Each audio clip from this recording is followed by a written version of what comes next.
They seem nice. They smile at you, compliment you, maybe even do you small favors. But underneath all that sweetness, they're quietly pulling strings you can't see.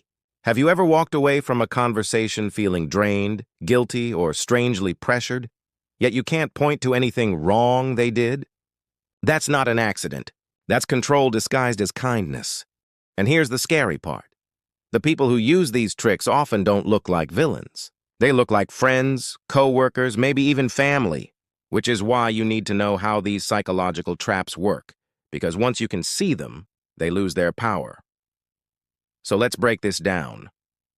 I'll show you the most common tricks people use to quietly control you and how to stop falling for them.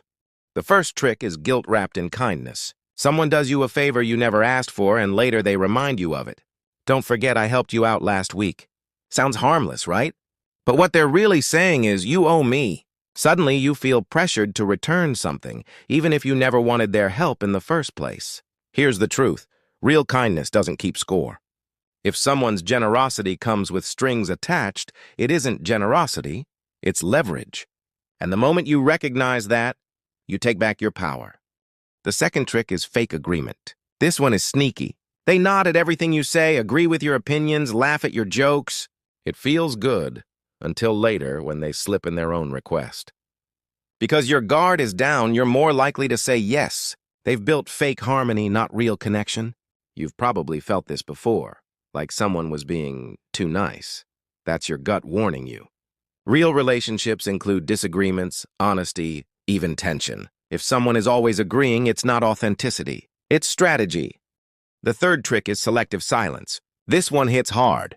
They don't yell, they don't argue, they just go quiet. They withdraw affection, stop replying, or give you the cold shoulder. And because silence is uncomfortable, you start chasing them, apologizing, trying to fix things.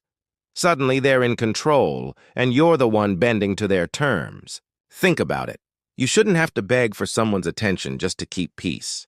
If someone uses silence to punish you, they're not communicating, they're manipulating. The fourth trick is disguised compliments. Ever heard something like, "Wow, you're smarter than I thought," or "I didn't expect you to do that well"? It sounds like praise, but notice the poison underneath.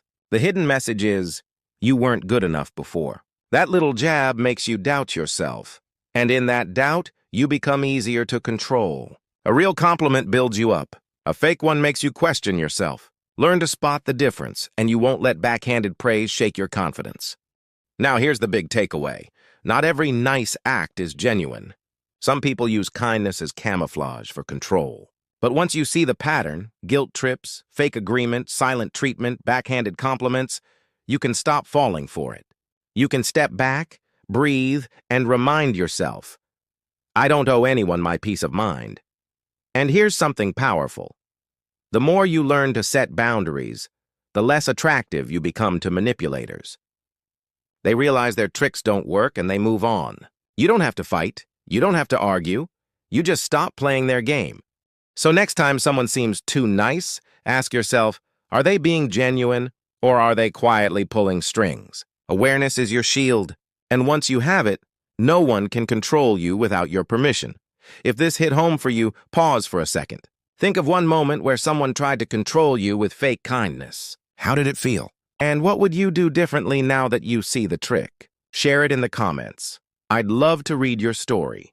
And if you found this valuable, give this video a like. It tells me to make more content like this. Subscribe if you want straight, no-nonsense lessons on psychology and self-growth. And remember, you're stronger than the games people play.